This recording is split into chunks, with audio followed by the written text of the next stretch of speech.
বাংলার মুখ্যমন্ত্রী কে হবেন তা ঠিক করতে কেন্দ্রীয় স্বরাষ্ট্রমন্ত্রী অমিত শাহকে পশ্চিমবঙ্গে বিজেপি বিধায়ক দলনেতা নির্বাচনের জন্য কেন্দ্রীয় পর্যবেক্ষক হিসাবে নিয়োগ করা হয়েছে। উড়িষ্যার মুখ্যমন্ত্রী মোহন চরণ মাঝিকে করা হয়েছে কেন্দ্রীয় সহ পর্যবেক্ষক।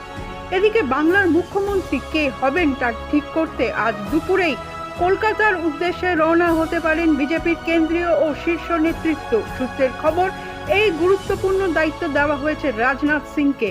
সকাল 11টায় কেন্দ্রীয় মন্ত্রিসভার বৈঠক শেষে তিনি কলকাতার উদ্দেশ্যে রওনা হতে পারেন। কলকাতায় উপস্থিত থাকার কথা রয়েছে অমিত শাহ। বিজেপির জয়ী বিধায়কদের নিয়ে গুরুত্বপূর্ণ বৈঠকে বসবেন রাজনাথ সিং। অন্যদিকে মুখ্যমন্ত্রীর মুখ চূড়ান্ত করতে প্রধানমন্ত্রী নরেন্দ্র মোদীর নেতৃত্বে উচ্চ পর্যায়ের বৈঠকের সম্ভাবনা রয়েছে।